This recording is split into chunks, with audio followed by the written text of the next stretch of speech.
that's all my windows added. But now what we need to do is we need to think about the rooftops. Now, the best way to show tiles on a rooftop is for them to overlap.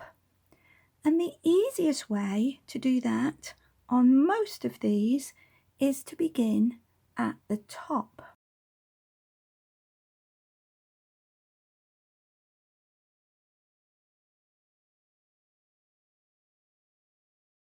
So I'm going to start by adding some tiles onto this roof here, and I'm going to do this design, and hopefully you can see that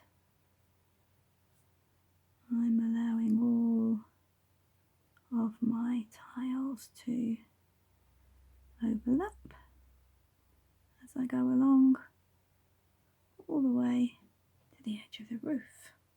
And I'm also going to do them along here. There. But across the top, I'm going to treat it differently, and I'm going to put lots of little lines in.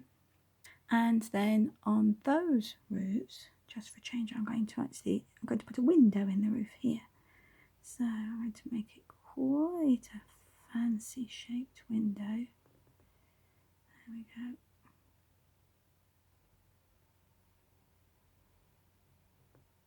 There. And on this roof, I'm going to do something similar, but I'm going to put a large circular shaped window instead. There, that takes care of those roofs. So with the dome, I'm going to bring out the shape of it by, let's see, I think the first thing that we'll do is we'll have an area here that is just lots of little lines, and then I'm going to bring it so that it's going to come down like this.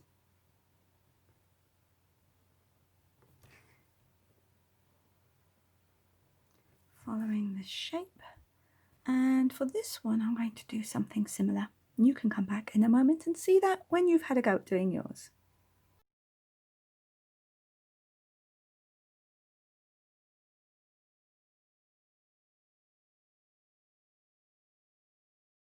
Once you've added lots of detail to your roofs that you can see, your next step is going to be to add some light and dark areas, as I've started to do here, so that it begins to pop out in 3 dimensions. Now, if you are doing the Tangle Town project with watercolour pencils and with oil pastels, then you don't want to be adding dark areas with your Sharpie. But otherwise, then you can have fun seeing what you can come up with. And you can try lots and lots of different ideas to see what works for you. A word about windows.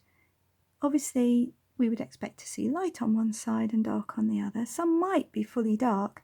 For instance, these little slits here, they would be fully dark because the walls are so thick.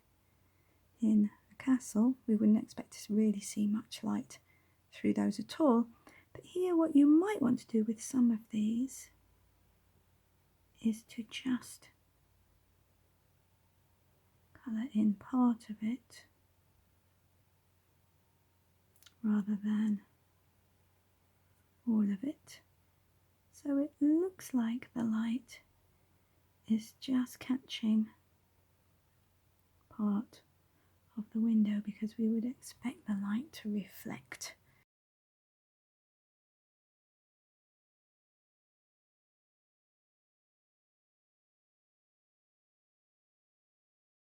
So you can see that I've gone back and I've added lots of details to some of my houses, and I would keep going until I was happy with that.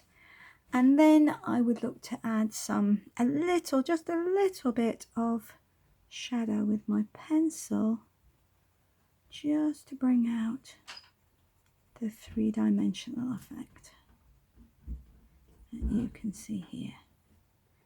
And I'm just going to shade in down the sides so that one side of the roof line will seem to be a little bit darker.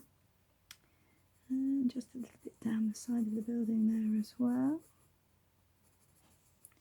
The other thing you may notice that I've added are lots of little lines where the streets might be seen in between. For instance, this building quite here would definitely be a little bit darker there, and here where it's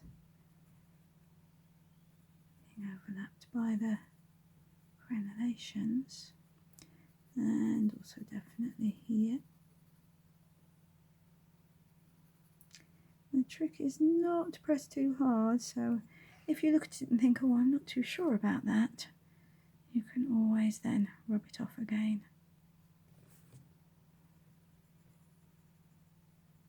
Okay, and now you can see that it's all beginning to come together.